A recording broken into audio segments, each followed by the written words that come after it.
Negeri Sasando atau Bumi Tiilangga. Beginilah biasanya tanah Rote dikenal. Menempati wilayah paling selatan Negara Kesatuan Republik Indonesia, masyarakat adat Rote masih sangat menjaga dan menjalankan adat istiadat peninggalan leluhurnya.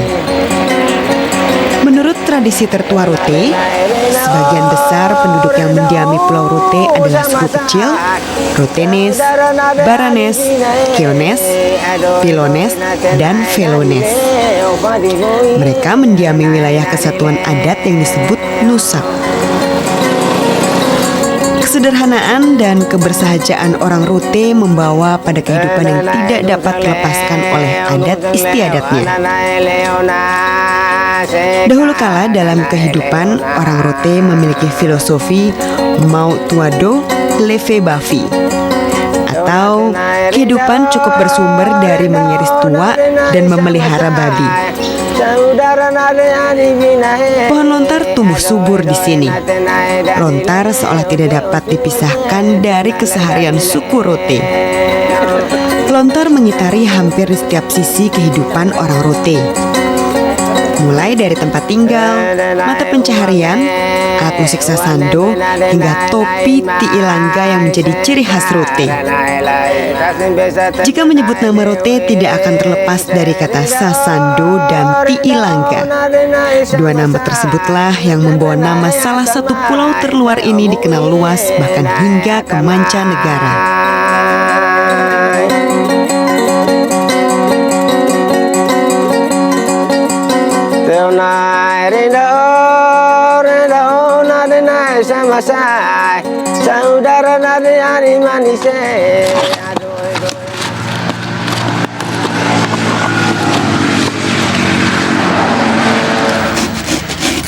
Perjalanan menelusuri keseharian suku Rote, saya awali dari kota Kupang. Di sini saya bertemu dengan seorang Rote, Bapak Jeremias Pah atau biasa disapa Pak Pah. Pak Pah adalah seorang master Sasando, alat musik petik khas Rote. Budaya Rote sudah mendarah daging pada Pak Pah. Sasando tidak dapat terpisahkan dengan keseharian Pak Pah.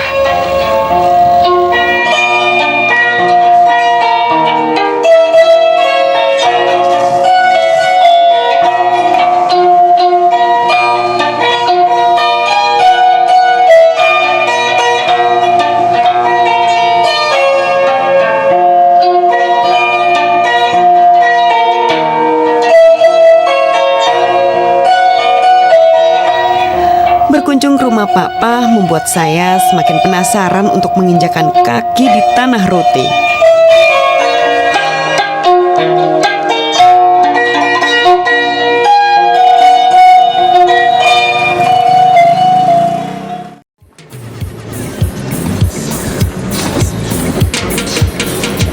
Negeri Sasando atau Bumi Tiilangga. Beginilah biasanya orang menyebut nama tanah Rote. Perpaduan antara bukit dan laut menjadi pemandangan khas di sini. Tibalah saya di desa Webatu. Rumah daun menarik perhatian saya. Rumah daun adalah rumah tinggal khas suku Rote. Kita ke dalam yuk. Permisi, Ibu. Wah, saya pengen lihat-lihat rumahnya nih. Silakan. Tadi saya lagi jalan-jalan terus melihat memang masyarakat di sini sebagian rumah daun ya. Ternyata dalamnya tinggi ya. Kalau dari luar terlihat pendek, tapi ternyata ini ada tangga untuk masuk ke pintu utama ya. Iya. Ini terdiri dari berapa tingkat nih, Bu? Tiga. Tiga tingkat. Tiga tingkat. Berarti ini pertama, kedua, dan ketiga di atas. Ketiga di atas itu apa? Itu untuk taruh makanan. Oh, untuk lumbung hasil panen gitu ya. Iya. Nah, kalau anak laki-laki di dalam rumah daun menikah, ada ritual mengajak sang istri untuk menginjak tangga hingga tingkat kedua. Ini sebagai tanda bahwa sang wanita sudah menjadi bagian dari rumah daun. Oh iya, rumah daun rata-rata berusia tua loh. Seperti rumah keluarga Bapak Octavianus Misa ini. Rumah ini katanya dibangun pada tahun 1918 dan baru beberapa kali direnovasi. Wah, kebayangkan betapa kuatnya rumah daun.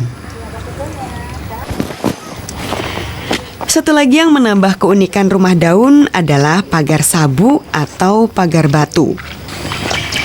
Pagar sabu ini terbuat dari tumpukan batu-batu karang. Konon pagar sabu awal mulanya dibuat oleh masyarakat suku Sabu yang terkenal sebagai masyarakat migran di Pulau Rote.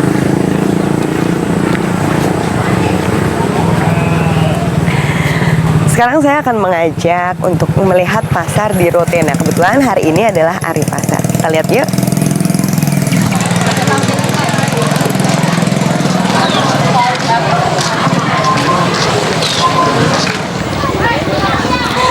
Wah, pasar Tudameda sudah ramai. Sepintas pasar di sini hampir sama saja dengan pasar di daerah lain.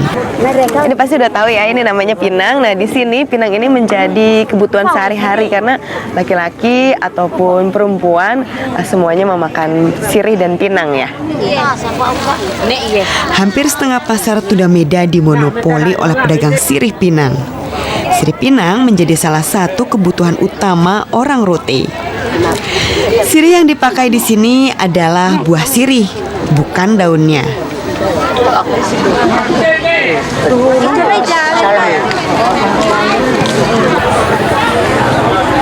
Beli selendang dulu, selendang beli dulu. Kalau sortimen itu beli bahasa ditambah mata dari Rote. Nah, ini dia membedakan pasar-pasar yang ada di sini. Selain menjual kebutuhan sehari-hari, ada kue-kue, sabun segala macam, dan juga ada ini. Ini dia hasil tenun Pulau Rote. Ciri khas lain yang saya temui di pasar Tudameda adalah laki-laki yang memakai tiilangga atau penutup kepala yang menjadi ciri Rote. Wah, tiilangga di sini unik-unik. Ada yang ditaruh bendera di atasnya. Laki-laki Rote sangat bangga dengan tiilangga. Tiilangga terbuat dari daun lontar. Bentuknya seperti ada antena tinggi di atasnya atau disebut koak. Koak merupakan simbol keberanian laki-laki Rote, sedangkan bagian bentangan payung atau sayap tiilangga melambangkan sikap perlindungan dan pengayoman terhadap orang lain.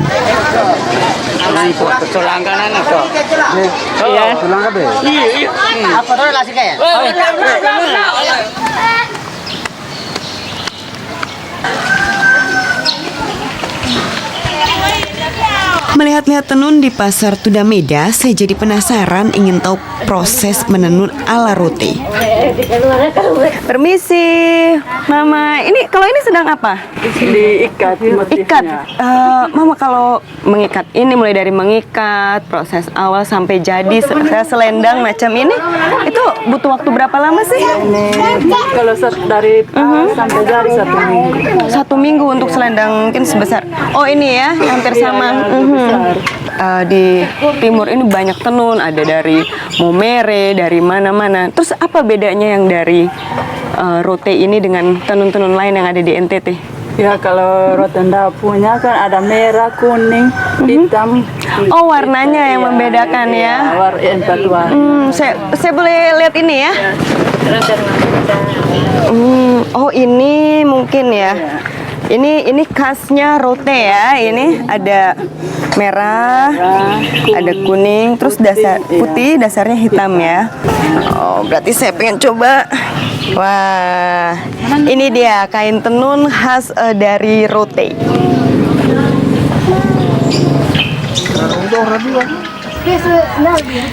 Wah, cantik-cantik sekali hasil tenun kaum perempuan Rote. Kemampuan menenun penting dalam kebudayaan Rote, terutama bagi kaum perempuan. Sehari-hari para perempuan menenun di waktu luangnya. Kemampuan menenun diajarkan secara turun-temurun.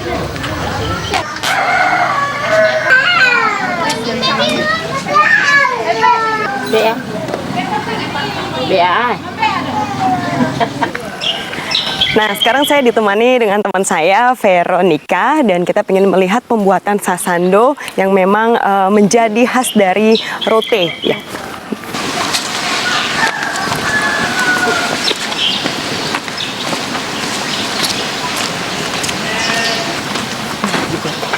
Permisi. Masuk. Selamat siang, Bapak. Wah, Bapak lagi buat sasando. Sasando. Boleh saya ikutan di sini, Pak? Bisa. Iya, di sini. Bisa. Ups. Oh, ini udah selesai nih, Pak ya. Berarti daun Hebat sekali ya Pak Yohanes membuat sasando. terus disusul Dulunya disusul, setiap dijahit. laki-laki rote Ini pasti bisa bisa membuat sasando. Buka. Senarnya ini pakai senar apa, Pak? Apa ini yang ini? Dari koplen sepeda. Oh, dari kopling sepeda. Iya. Wah, ini dia sasandonya sudah jadi ya, Pak ya? Iya. Heeh. Ya, petik. Petik tuh. Petik. Iya, petik. Nah, ini dia hasil sasando buatan Bapak Yohanes Mesak Mesak, ya. ya. Tidak sampai 2 jam sasandonya sudah jadi seperti ini. Luar biasa. Ya.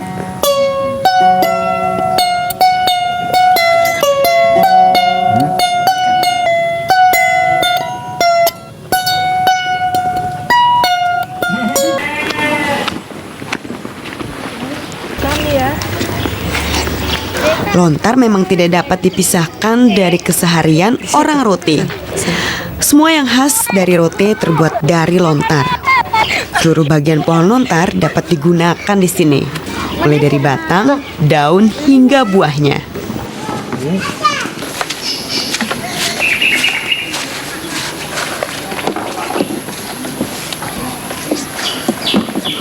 Sampai turun. Mengiris lontar menjadi salah satu mata pencaharian orang rote. Biasanya dilakukan pada bulan April hingga Desember. Sedangkan bulan Desember hingga April, orang rote biasa mengelola sawah.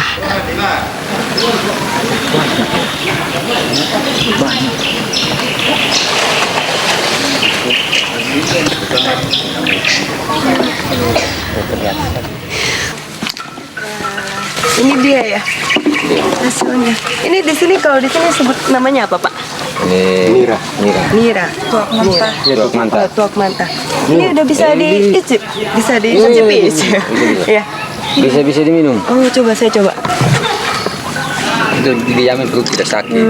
Iya. Iya, tapi kalau kebanyakan mabuk. Rasanya seperti air kelapa, cuman jauh lebih manis ya. Ya, gimana?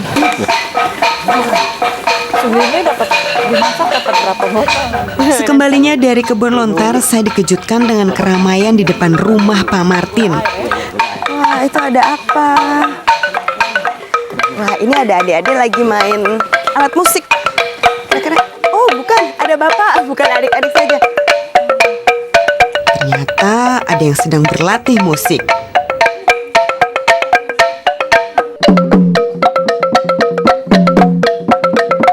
Ini namanya apa, Pak, kalau di sini? Alat musik? Namanya gong. Gong. Oh, gong. Kalau itu ada gendang. Gendangnya. Gendang sama aja. Bahasa rote. Wah, ternyata ada remaja putri yang sedang berlatih tari. Dua-duanya. Ini gimana? Oke, kita di tengah aja deh. Wah, saya jadi mau ikutan nih. Oh, muter. Gimana sih, gimana? Oh, udah.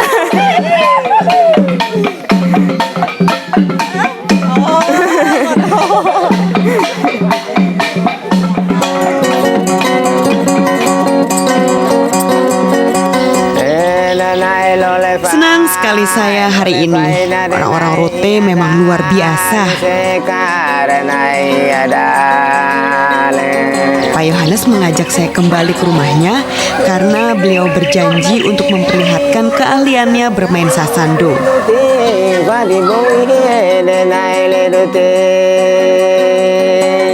Saudara nade ani binae adoe doe nate nae dadile ote osu ke tenale dadile Dana dali madali mata berreunda seka. Orang Rote memang terkenal ramah pada setiap tamu yang datang. Ternyata saya juga disuguhi sirih pinang. Ya, beginilah cara orang Rote menghormati tamu-tamunya yang datang.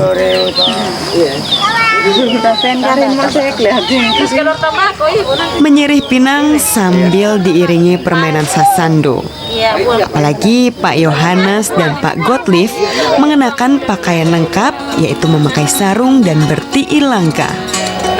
Konon jika ingin memainkan sasando harus mengenakan tiilangga. Zaman dahulu kala orang Rote percaya koak dari tiilangga dapat menyalurkan bunyi sasando secara lebih tegas, indah dan harmonis.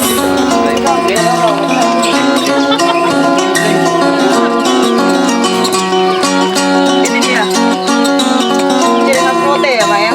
Ini Bapak pakai apa? Dari Sabang sampai Merauke, dari Talaut ke Pulau Rote, menempati wilayah paling selatan Negara Kesatuan Republik Indonesia, masyarakat adat Rote masih sangat menjaga adat istiadat dan kearifan lokal peninggalan leluhurnya. Danai nusang leo, ananai leona seka, danai leona.